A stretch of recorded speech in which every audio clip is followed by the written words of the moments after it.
Assalamualaikum warahmatullahi wabarakatuh. Hai Bapak Ibu pembelajar, ketemu lagi dengan saya Syarifuddin, konselor pendidikan dari Bina Mandiri Insani. Bina Mandiri Insani adalah sebuah lembaga konsultan pendidikan sekaligus sebagai rumah terapi untuk anak berkebutuhan khusus. Kali ini kita akan membahas tentang bagaimana cara menggunakan data hasil observasi dari Bina Mandiri Insani mengenai potensi putra-putri kita. Bapak Ibu sekalian saya hormati, observasi potensi adalah suatu proses untuk mengukur potensi putra-putri kita saat ini berada di mana, sehingga kita bisa mengetahui apa yang harus kita tingkatkan dan apa yang harus kita pertahankan dari pola asuh kita untuk memaksimalkan potensi putra-putri kita. Bina Mandiri Insani sebagai konsultan pendidikan memiliki sebuah proses observasi potensi untuk mengobservasi potensi putra-putri kita dari usia 3,5 tahun sampai dengan jenjang bekerja. Nah, kali ini kita akan membahas bagaimana cara kita membaca hasil observasi Bina Mandiri Insani untuk tingkat pendidikan anak usia dini sampai dengan pendidikan dasar. Hasil observasi potensi Bina Mandiri Insani mendapatkan atau menyajikan beberapa data. Yang pertama, kecerdasan umum. Kecerdasan umum adalah suatu nilai yang menggambarkan tentang perbandingan antara potensi putra-putri kita secara usia mental dibandingkan dengan standar usia fisiknya. Nilai kecerdasan dibagi menjadi beberapa tingkat. Jadi kalau di Bina Mandiri Insani, nilai kecerdasan yang pertama itu nilainya adalah 90 sampai 109, kategorinya normal atau rata-rata. Artinya, anak yang memiliki nilai kecerdasan 90 sampai 109 memiliki usia mental yang sama dengan standar usia fisiknya. Dalam hal ini, kita contohkan misalkan anak usia 6 tahun memiliki kecerdasan dengan nilai 90 sampai dengan 109. Berarti cara kita menangani dia, cara kita menstimulasi dia, cara kita merespon dia, kita harus samakan dengan cara kita menghadapi anak dengan usia mental atau fisik 6 tahun. Maka anak-anak ini akan menerima stimulasi kita, merespon stimulasi kita dengan baik. Untuk tahap kedua, nilai kedua yaitu nilai kecerdasan umum di atas rata-rata level 1. Memiliki kategori nilai 110 sampai dengan 114. Anak yang memiliki kategori nilai 110 sampai dengan 114 memiliki usia mental 2 sampai 3 tahun di atas usia fisiknya. Nah, anak-anak inilah yang paling mudah dipola. Kenapa? Karena ternyata stimulasi-stimulasi yang sering kita berikan tanpa kita sadari sesuai dengan teori 2 sampai 3 tahun di atas usia fisik. Kita lihat beban-beban akademik di sekolah sudah disetting 2 sampai 3 tahun di atas standar usia fisiknya. Kalau kita perhatikan contohnya pelajaran matematika, anak kelas 1 SD sekarang itu setara dengan pelajaran matematika kelas 2 atau kelas 3 zaman angkatan tahun 80-an. Sehingga anak-anak dengan kategori 110 sampai 114 inilah yang paling mudah dipola. Ketika guru atau orang tua memberikan stimulasi cepat, mereka bisa ikutin. Ketika guru atau orang tua memberikan stimulasi lambat, mereka pun mau mengikuti. Sedangkan kategori ketiga di atas normal level 2, 115 sampai dengan 119. Kategori ini memiliki kekuatan yaitu daya tangkap dia sangat cepat. Namun karena daya tangkap dia sangat cepat, maka daya bosan dia pun muncul dengan cepat. Sehingga mereka tidak suka pertama mengulang. Metode pembelajaran yang diulang-ulang akan menjadi masalah besar untuk anak-anak di kategori di atas normal level 2. Yang kedua, karena mereka bosanan, maka mereka membutuhkan selingan dari stimulasi-stimulasi yang biasanya kita berikan. Mereka tidak suka dengan kegiatan yang rutin, tidak suka dengan kegiatan yang terlalu kaku. Mereka membutuhkan kegiatan yang hari ini berbeda dengan hari kemarin, sehingga semangat belajar dia akan lebih meningkat. Yang ketiga, jangan tanya apa yang barusan mereka pelajari, tapi tanyalah yang 2 atau 3 hari lalu yang mereka pelajari. Maka insya Allah anak dengan kategori di atas normal level 2 akan merespon stimulasi yang kita berikan dengan baik. Bapak Ibu sekalian saya hormati, itu tadi fungsi kita mengetahui kategori kecerdasan umum putra-putri kita. Data yang kedua yang disajikan oleh hasil observasi potensi bina mandiri insani adalah kemampuan verbal. Kemampuan verbal adalah kemampuan anak dalam menerima, memproses, dan merespon informasi yang bentuknya verbal. Nah, nilai di hasil observasi potensi bina mandiri insani dibagi menjadi 5 kategori. Yang pertama sangat kurang atau SK, yang kedua kurang atau K, yang ketiga cukup atau C, yang keempat baik atau B, dan yang kelima baik sekali atau BS. Nah, untuk kemampuan verbal ini standarnya adalah B atau baik.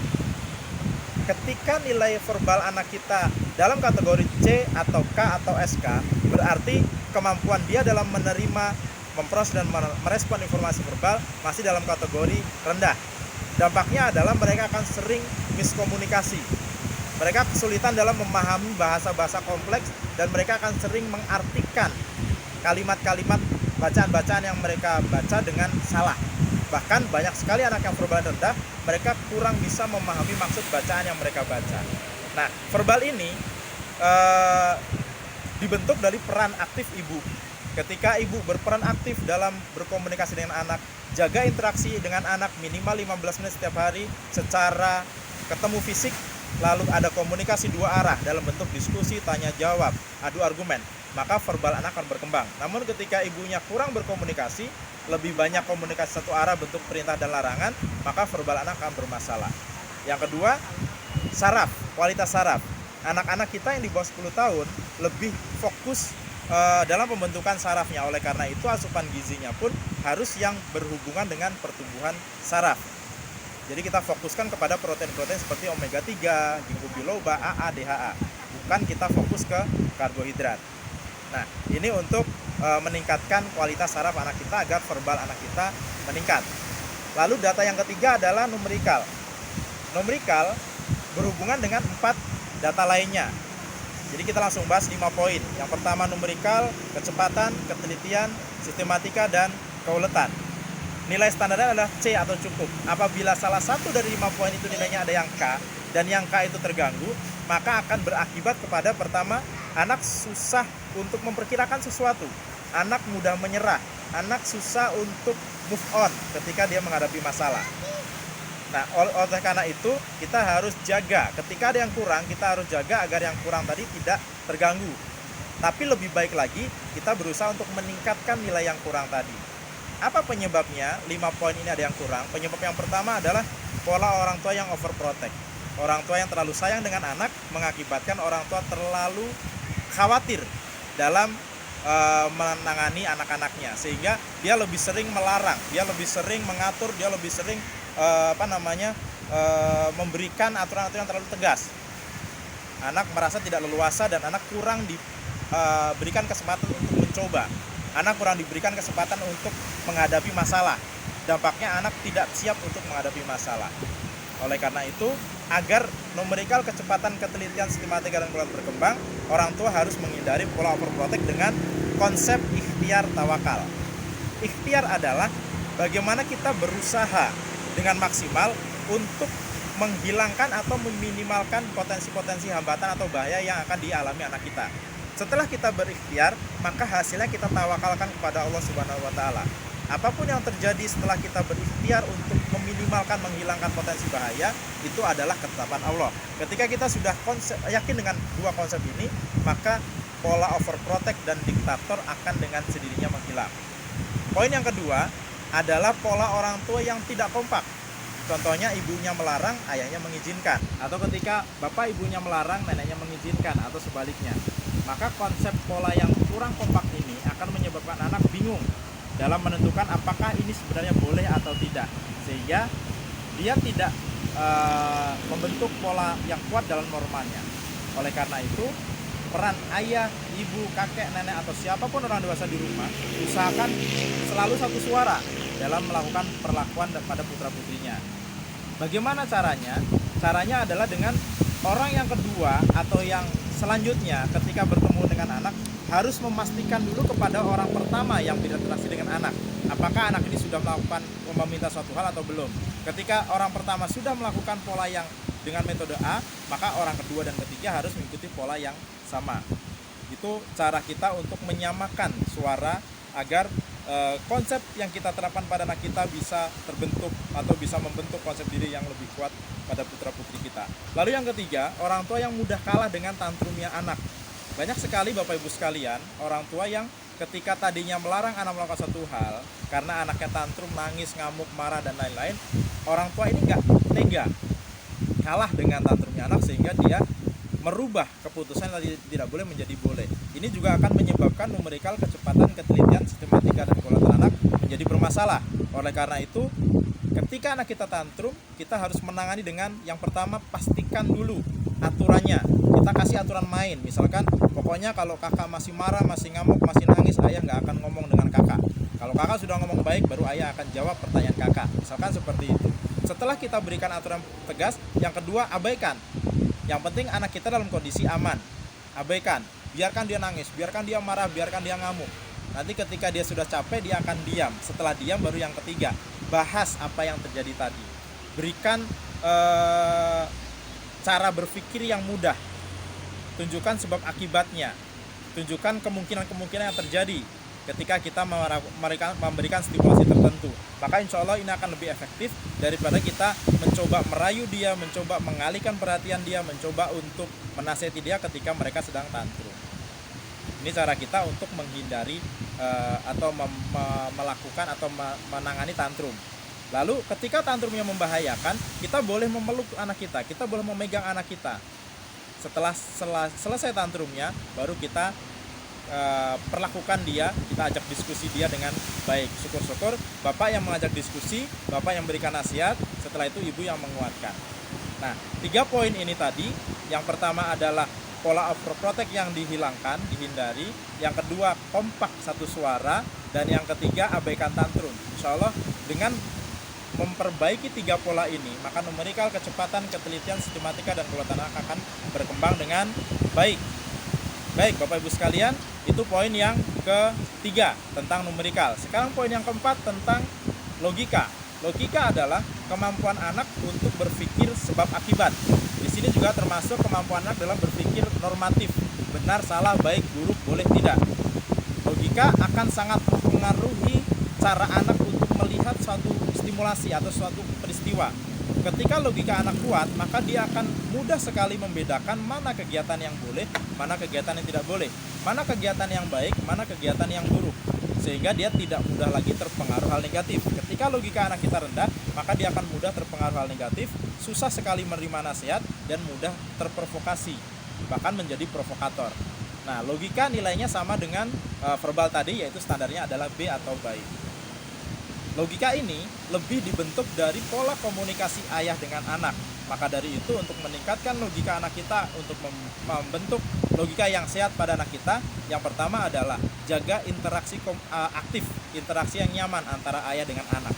Ajak diskusi mereka setiap saat, setiap hari minimal 1 menit, walaupun lewat telepon. Bentuknya adalah cerita dan nasihat.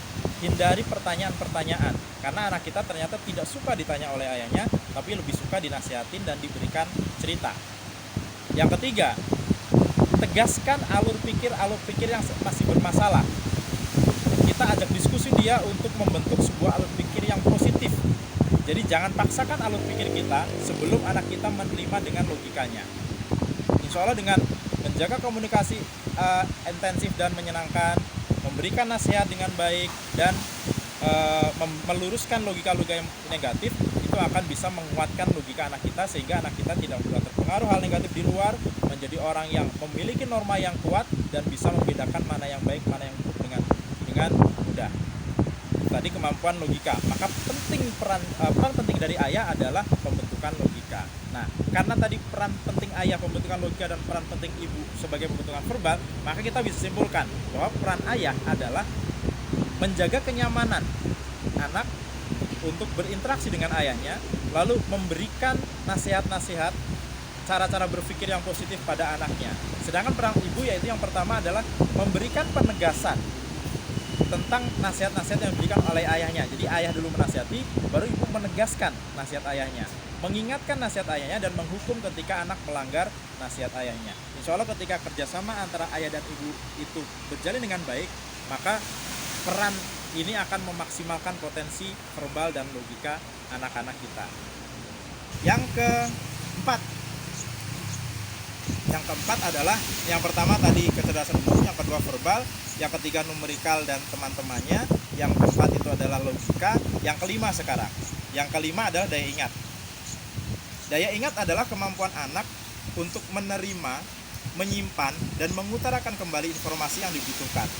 Daya ingat ini berhubungan dengan dua hal. Yang pertama adalah kualitas saraf. Nah, kualitas saraf ini berhubungan dengan makanan, berhubungan dengan pola hidup. Maka penuhi asupan gizi dia. Anak-anak di bawah 10 tahun, mereka lebih membutuhkan protein untuk tumbuh kembang saraf otak dia. Maka penuhi kebutuhan nutrisi tersebut. Kita tidak fokus dulu ke karbohidrat atau tenaga, tapi lebih fokus ke protein atau zat-zat yang berhubungan dengan saraf tubuh anak-anak kita. Maka insya Allah pertumbuhan saraf dia akan berkembang dengan baik. Gadget kontrol dengan baik, TV kontrol dengan baik, insya Allah pertumbuhan saraf akan berkembang dengan maksimal. Yang kedua berhubungan dengan gaya belajar. Ketika gaya belajar anak kita terfasilitasi dengan benar, maka daya ingat dia akan lebih baik. Gaya belajar ada 3. Yang pertama adalah audio. Anak-anak yang memiliki data gaya belajarnya audio, berarti anak tersebut lebih suka belajar dengan metode diskusi, tanya jawab, lalu dibacakan. Mereka tidak terlalu tertarik dengan membaca. Mereka tidak terlalu tertarik dengan menulis. Oleh karena itu orang tua juga harus paham bahwa anak audio memang selama belajar mereka lebih suka ada teman untuk berdiskusi tentang pelajarannya, ada teman untuk tanya jawab tentang pelajarannya, dan ada teman untuk membacakan pelajarannya. Itu anak-anak audio. Yang kedua, anak audio ini bisa belajar kapanpun, dimanapun.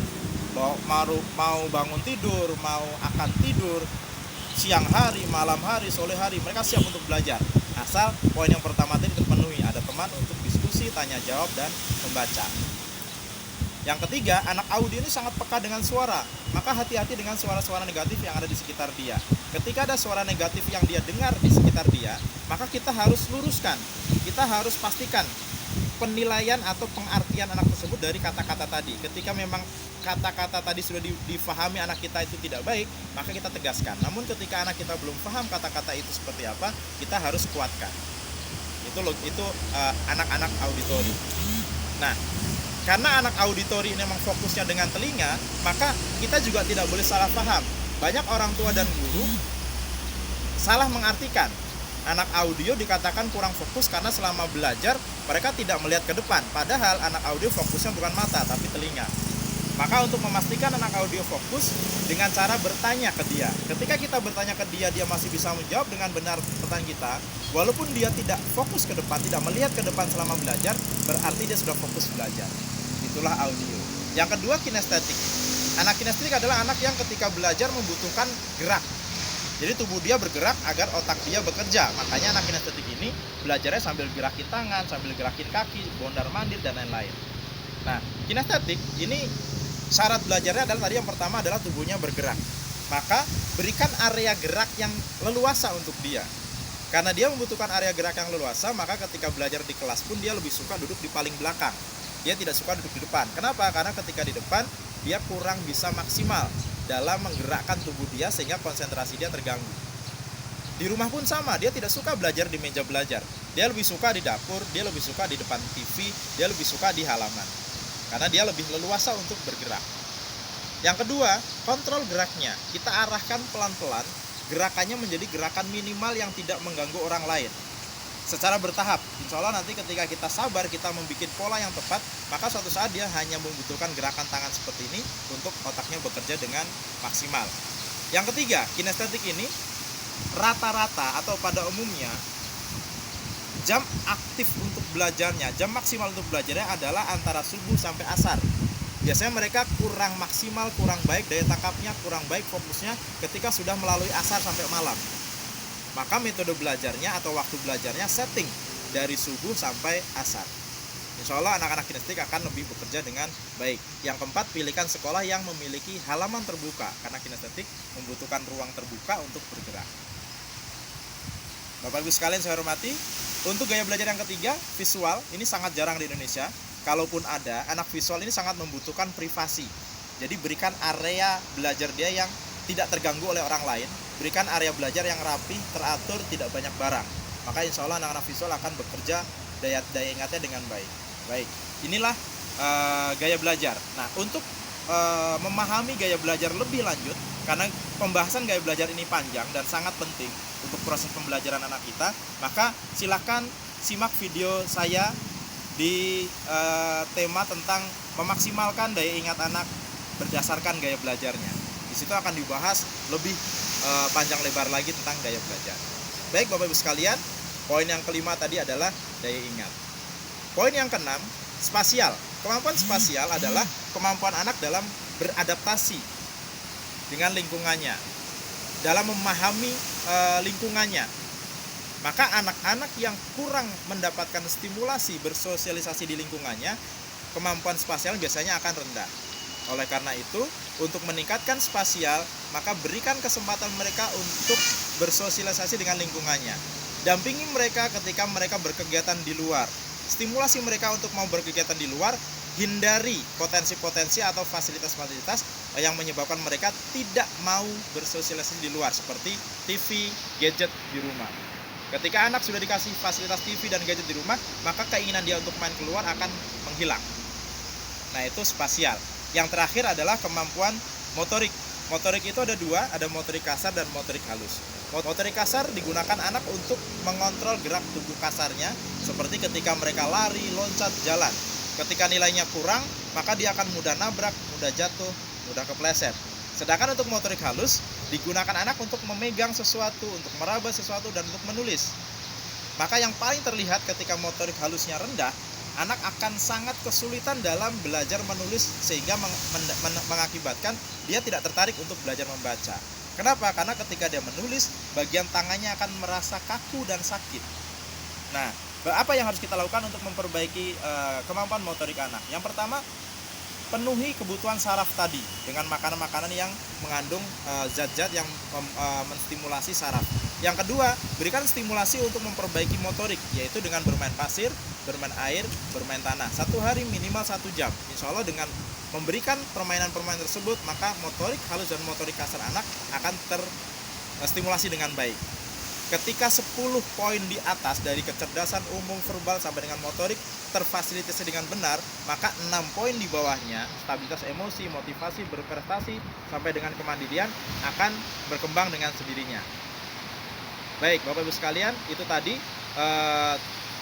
trik dan tips dari Bina Mandiri Insani untuk menggunakan data hasil observasi potensi agar pola asuh yang kita terapkan sesuai dengan kebutuhan putra-putri kita, sehingga hasilnya potensi putra-putri kita akan berkembang dengan baik.